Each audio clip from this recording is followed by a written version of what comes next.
Spider-Man has always been my favorite superhero, like ever, since I was very little. If there was a movie that defined my childhood, it would be Spider-Man 2. If there were shows that showed me a protagonist that I aspired to be, it would be the 90s Spider-Man cartoon or The Spectacular Spider-Man. Peter Parker showed me not just that a literal nobody could be somebody, but that somebodies are just as flawed and struggling like the rest of us. Superheroes are just like us. Peter Parker's the guy that can take a punch, but what really whoops his ass is the internal struggle between wanting to be Peter Parker and having to be Spider-Man. Wanting to be with those he loves, but being unable to. It's the crisis of selflessness, and how him having to maneuver through his responsibility could eventually kill him, how he has to balance these aspects of his life because it could be a detriment in the long run. And balancing one's life is hard and messy, but it's a natural part of life. We all go through it, and superheroes just experience it in more grandiose ways. Like, take the Hulk. Like, imagine, the Hulk, guy gets angry and he goes crazy. Okay, but like, apply that to real life. Like, you could just be a nice person,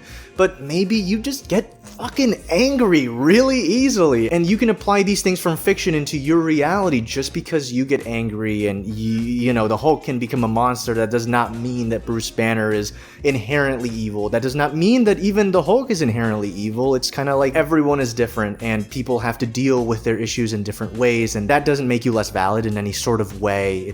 I don't know. You can kind of apply things from fiction into real life because, life imitates art, art imitates life, etc., etc. And on Peter Parker, Peter's sense of responsibility has always affected me. To see such an altruistic figure on screen is honestly very inspiring. With great power comes great responsibility. It's peak. And when his own wants and needs come into conflict with this, him having to reinterpret and re-examine his responsibility is always so juicy. It's like Spider-Man 2 is the movie that really kind of very heavily delves into that. And Spider-Man Brand New Day also tries to re-examine this territory in a different way. How it does it, we'll talk about that later, but Spider-Man 2 is one of the greatest superhero movies of all time. It's one of my favorite movies of all time. That's a very high bar to set, and it's one of the reasons why I love Spider-Man as a whole. And, on Spider-Man, MCU Spider-Man, the latest Spider-Man, I grew up with Tobey, I grew up with Andrew, I love them. It's kind of how I based my idea of Spider-Man around alongside the comics. And when MCU Spider-Man came out, first movie, Civil War, that movie was awesome. I really enjoyed Tom's Peter portrayal in that movie, and then Homecoming came out. My thoughts on the character shifted a little bit. In Civil War, there is this implication that Uncle Ben has already passed away, and Peter has learned with great power comes great responsibility. But Homecoming kind of backpedals a little bit on that, which leads to him having to learn with great power comes great responsibility in Spider-Man No Way Home.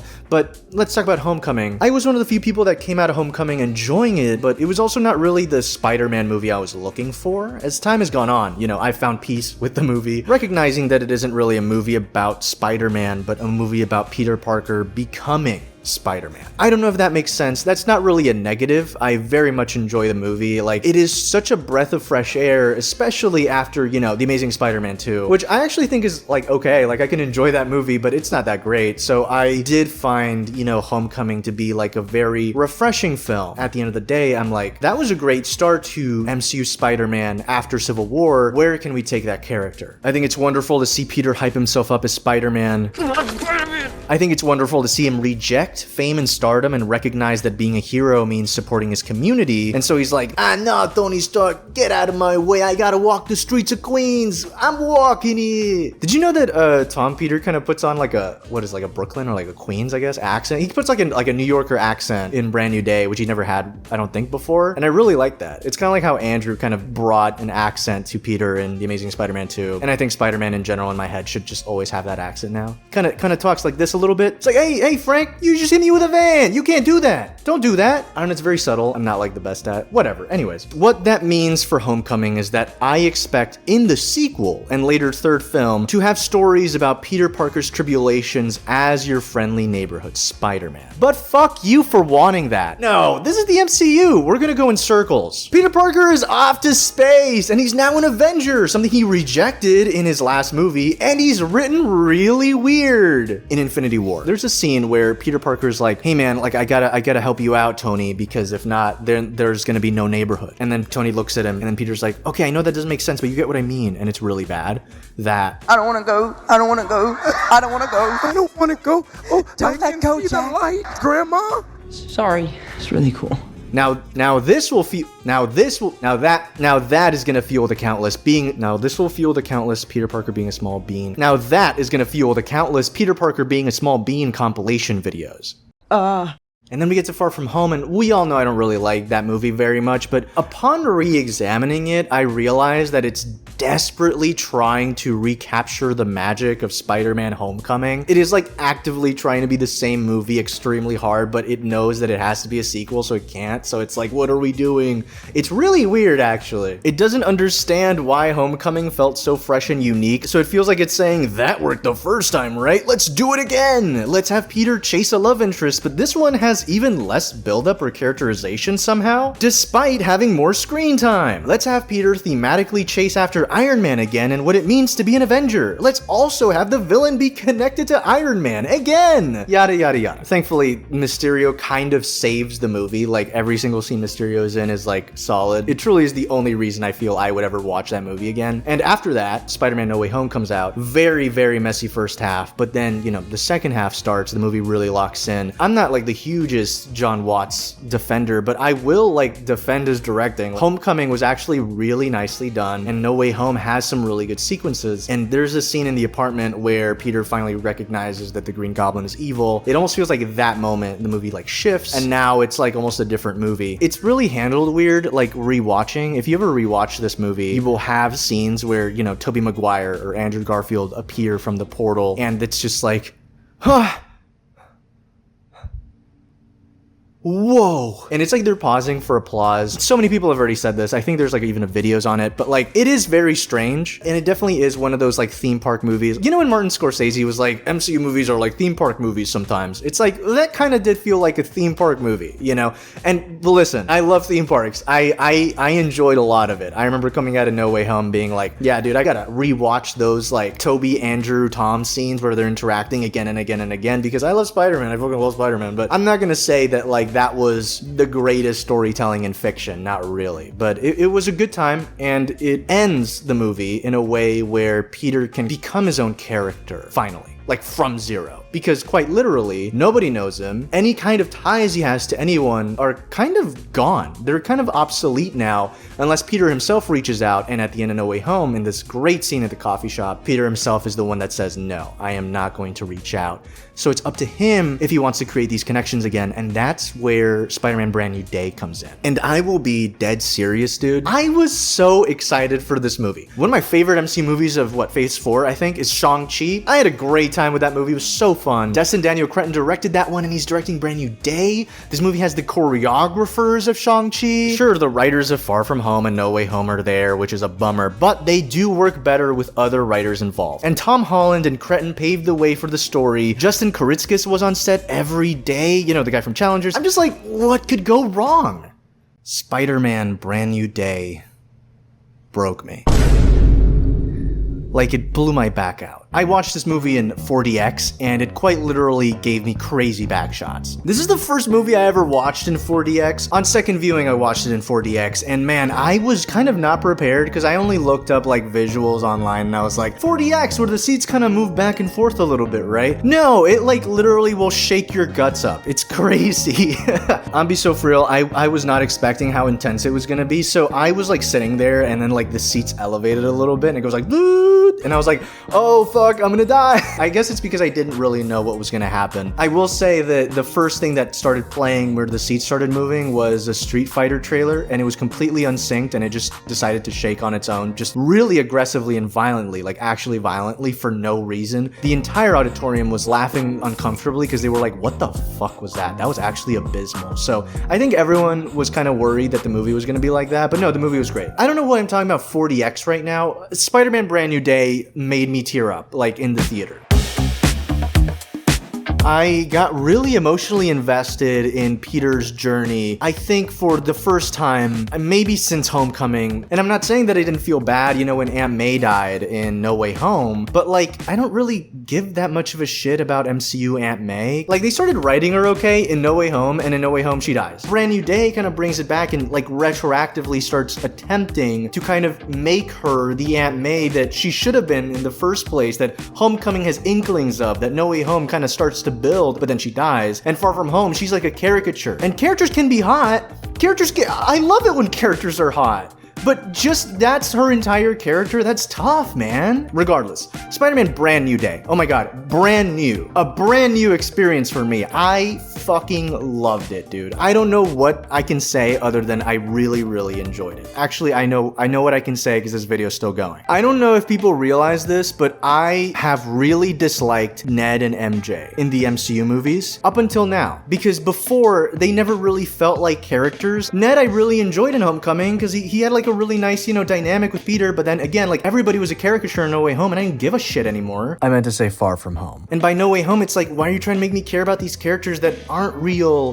humans? You know what I mean? And I was like, I need you to get rid of MJ and Ned for Brand New Day. This was my original pitch because I was like, I can't have this because then you're gonna ruin No Way Home. Like, this is a fresh slate. Get rid of them, bring them back in Spider-Man 5. Spider-Man 4 can be about, like gang war stuff, bring in Black Cat, bringing new characters in to really spice up the dynamic. If you want, you can bring in Gwen Stacy, you can bring in Harry Osborn, who knows? Brand New Day eventually was like, we're gonna bring in MJ and Ned again, to my dismay. Why I was dismayed isn't the existence of these characters, it's that I'm already so accustomed to them being written so mediocrely. I say about writing as I say mediocrely, that I was like, I don't know how they're gonna be handled. How are you gonna handle this again? But they actually managed to finally make these characters fully realized and a lot more interesting and integral to the plot than before because they are directly tied to Peter. Because Peter is like, I want to reconnect, but if I do reconnect, I risk the chance of them getting hurt. And if that happens, then I will just jump. And it creates this incredible drama that I've been missing for so long in Spider-Man movies. One of them is secret identity drama. It seems like Kevin Feige is deathly allergic to secret identities because nobody has a secret identity in these movies. And so finally to have like, Spider-Man meeting MJ and Ned, and then he's like, oh, I'm Maynard. I can't reveal who I am, like fully, even my own name. That's so fun. And what I realized that Destin Daniel Cretton did and Tom Holland did, because they were the ones that were spearheading the idea, because originally it was going to be like, what, like a Sonyverse kind of mix-up movie? They decided to essentially soft reboot Spider-Man. What does that mean, you say? Because MJ's there, Ned is there, the MCU's still there, it's not really a reboot, but it is. Character-wise, it is. The world is kind of the same, right? But character-wise, let's go, for example, MJ and Peter. MJ and Peter, zero buildup. Absolutely dog water buildup. Far From Home, they already like each other. Since when? Show me that. And even if they did like each other, the drama between them is so boring. And because MJ is just like a cardboard cutout of a character, it's boring. But in Spider-Man Brand New Day, they don't know each other. So the writing can drop like seeds of them slowly starting to, fall in love and get to know each other from zero. They rebooted the relationship. They get the chance to create these relationships from nothing. And in doing so, it makes every single character so much more interesting. So now we have these characters that are essentially being built up from zero. Peter has to reestablish his relationships with them until I guess they remember. And then not just that, but it is able to then use the positive memories of what you remember these characters being and their relationships being to further fuel Peter's trauma over wanting to connect with them again. I am very, very happy with how they managed to do it. I've seen people go like, oh my god, we need to kill Ned. And I'm like, I don't want Ned to die anymore. I like Ned finally, It's kind of like Homecoming came out. I liked Ned. And then Far From Home was like, I really don't like Ned. And then No Way Home happened and I'm like, get rid of Ned. And then Brand New Day is like, oh, you know what? Come over here, Ned. I'm gonna give you a hug. It really is so dependent on writing. Most ideas are not bad ideas. It's just how you execute them. For example, there's people that aren't into Spider-Man getting organic webbing. It's about how you execute it. You know what I mean? And how this movie executes this is incredibly well done. And why it's well done? It's because it's tied to Peter's trauma. And this is what I was talking about before with responsibility and how Peter Parker has to navigate his sense of responsibility, because with great power comes great responsibility. Peter Parker, Tom Holland, I called Tom Holland Peter Parker a half second. He's him! Now, Peter Parker, I did it again. Maybe, you know what? Okay, here's something that's really funny. I remember people saying, Tobey Maguire is the perfect Peter Parker, Andrew Garfield is the perfect Spider-Man, Tom Holland is the perfect both. And I'm like, shut the hell up, dude. What are you talking about? Now, I kind of get it. Now it actually does kind of make sense. Brand New Day put Tom Holland in like these scenarios that would be present in the prior 2 Actors movies, and he did it really well. And so honestly, now I do get it. I can see that now. Anyways, regardless, Tom Holland in interviews for this movie has been like, this is a movie about connection, the drive to connect, how important it is to connect. And I do think that in this digital day and age, I am talking to you through a screen, it is so important to talk to people and connect with people that you know in real life and have these social bonds, because you can't do shit alone, man. And talking to like an AI chatbot, not the same. It's not. Nowadays, we're so connected via our phones that we feel less of a need to connect in person. And I think that human interaction is really how we grow, it's how we learn, it's how we build relationships.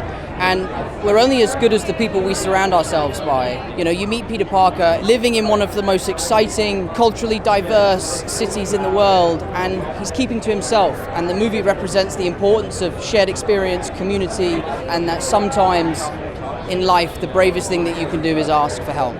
And I think this movie does a really, really good job at demonstrating how prolonged isolation truly can harm an individual when you are isolated. And this goes into also Jean Grey and her, arc. In isolation, who do you reach out to? So what this movie's trying to show is that you have to make those connections, because even a superhero, like Spider-Man, is not invulnerable, is not immortal. He is devastatingly human and damaged tattoo on the forehead, and he's really going through it, just like the antagonist in the movie, Jean Grey. You can tell that he's thinking, in order to help these people that I love, I have to separate myself from them. And it's that struggle, that balance between Spider-Man has to protect these people, especially them. Peter Parker wants to make these connections. That makes this movie so enjoyable and dramatic and really sad. It is a very sad movie. It is...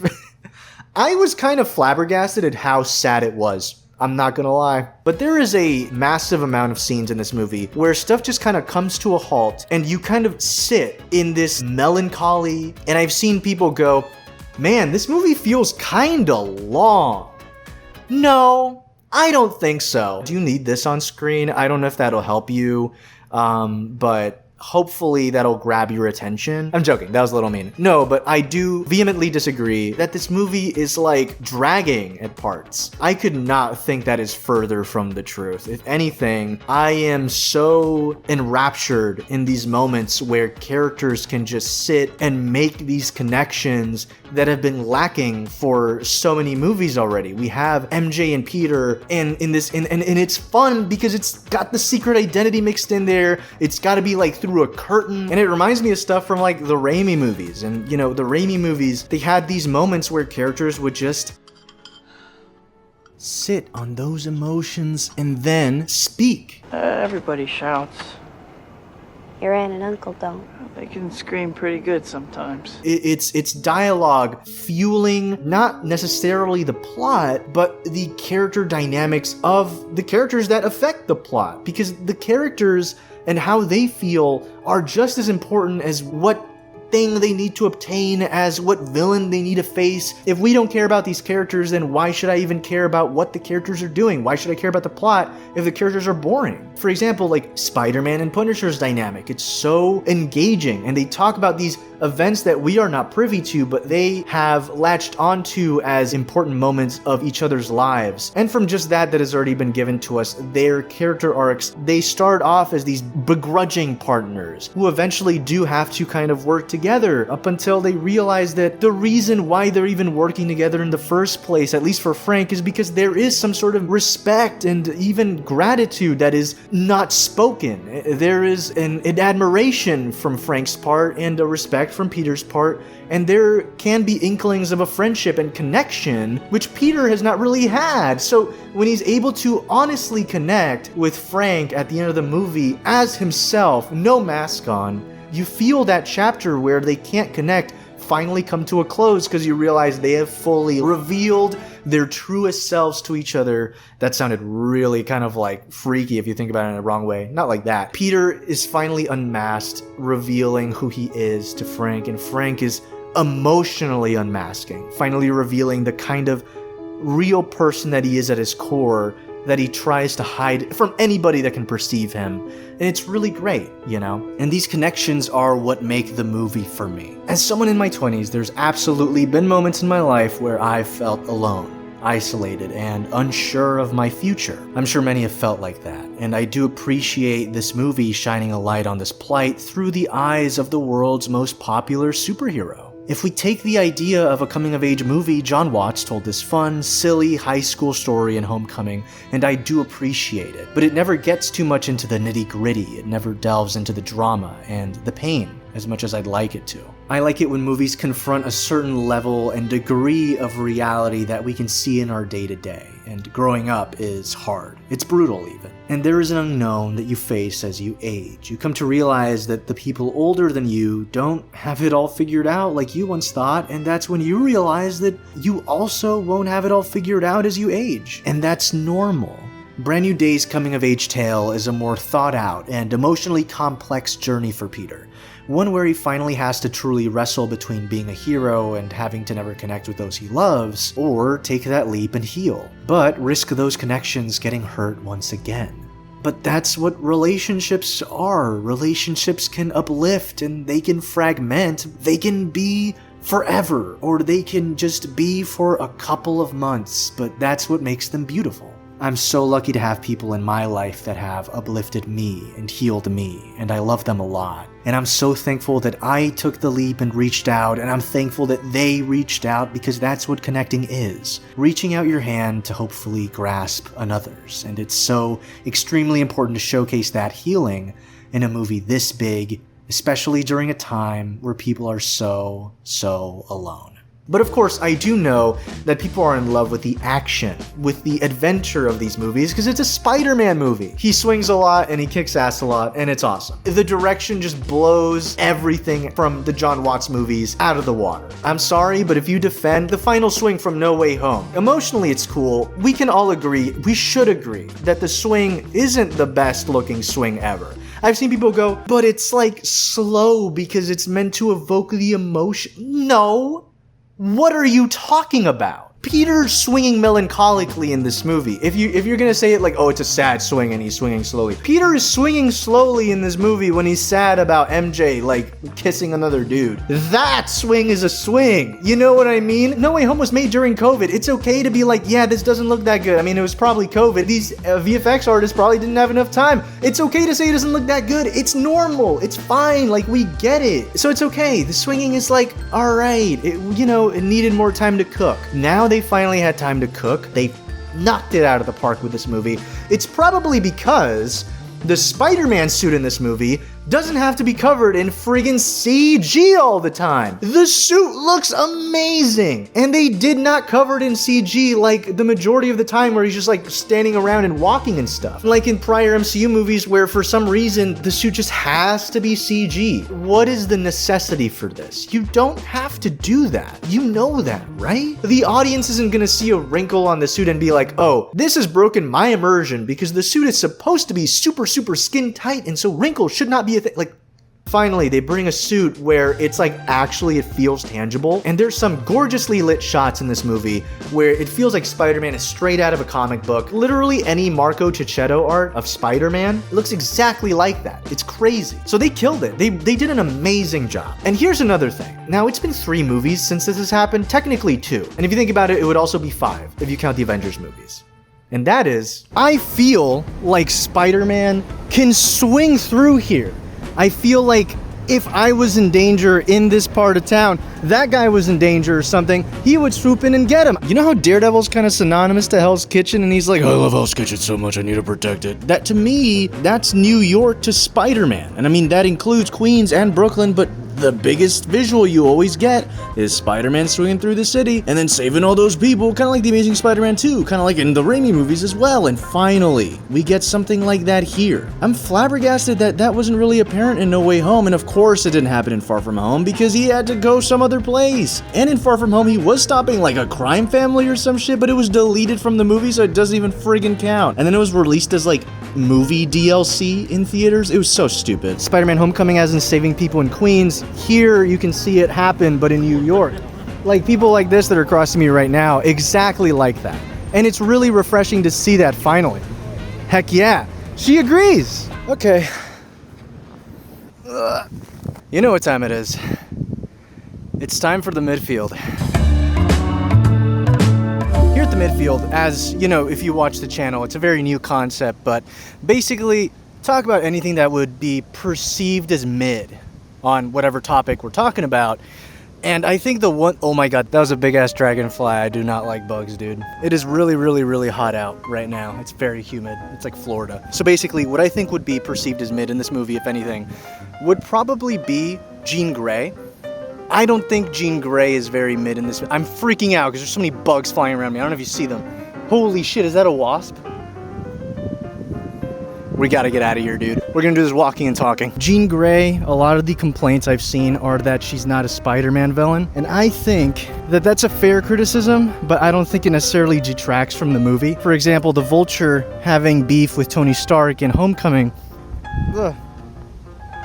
There's so many bugs. Okay, so because it was a mess to record outside for multiple reasons, I'll summarize. The Vulture and Mysterio having ties to Tony Stark isn't necessarily the problem. The problem is how the Stark problem is kind of left unaddressed. Peter never questions how Stark has left multiple people unemployed and angry. And I'm not even talking about Mysterio here, because yeah, I guess the movie waves it off by saying he's crazy, but what about literally everyone else? So you expect me to believe that all these people are, like everybody here is just psychopathic ex-employees? Yeah, okay, whatever you say, Disney movie. In Brand New Day, the antagonist may be Jean, but how she came to be and who the real villain is what makes the movie so compelling. Peter figuring this out and being the bridge between these issues and putting it to an end is what makes it so much better than, say, Mysterio, where it kind of just goes completely unaddressed. It's basically just, oh, he's crazy, so I gotta beat him up. And it's pretty boring. Basically, all I'm saying is that if Jean Grey was a typical Spider-Man villain, I don't think she'd be getting the heat that she would be normally. It's not like she's being written like she's going, hey, I'm Jean Grey.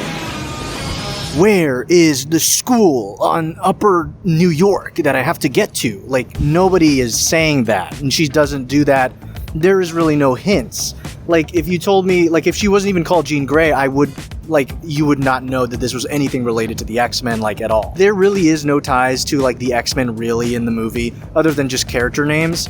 Then, like, why not just make her a Spider-Man villain? Like, make her Mr. Negative, or make her, like, a power-scaled-up chameleon. And I guess those complaints I do understand, but it just truly didn't detract anything from my experience of the movie. And I love how her character arc was so closely tied to Peter's, because they are going through very similar things. It's all about the feelings that brew up, you know, when you are isolated and when you have no one to talk to. You ever heard of this thing called COVID? It's like how you were isolated during COVID, and all these negative thoughts you had were like getting worse because of COVID. Yeah, so like that. For Peter, it's like I'm feeling lonely and helpless and I can't reach out to anybody. And for Jean, it's like she's festering in this revenge and this anger. It's like I'm gonna do literally anything and everything in my power to get what I need, which is my sister. Also, what is happening?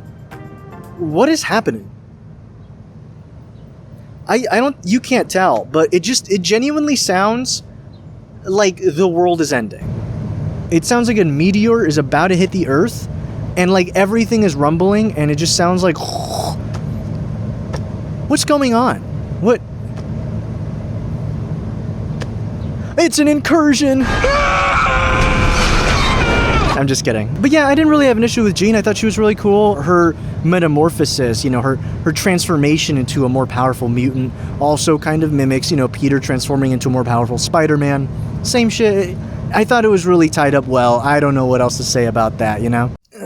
I forgot to record like a final words for this video, so I'm just gonna do that real quick. I've seen comments that are like, the end credits of Brand New Day were so electric and engaging and emotional. And I feel the reason why is because it highlights something that, you know, the other end credits of the movies are just fun, cool, you know, motion graphic kind of vibes, you know, and that's okay. But Brand New Day is trying to instill this humanity into every single thing, even its setting, and that includes New York. And New York feels like a character in this movie. And I feel like that kind of humanity, that kind of empathy that this movie is really pushing is what these movies need going forward. And so yeah, I think that kind of energy is what we need for Spider-Man 5, Spider-Man 6, and however many movies are going to come in the future. Because if they're on the level of this movie or even better, then I think we're in for a good time. Come on,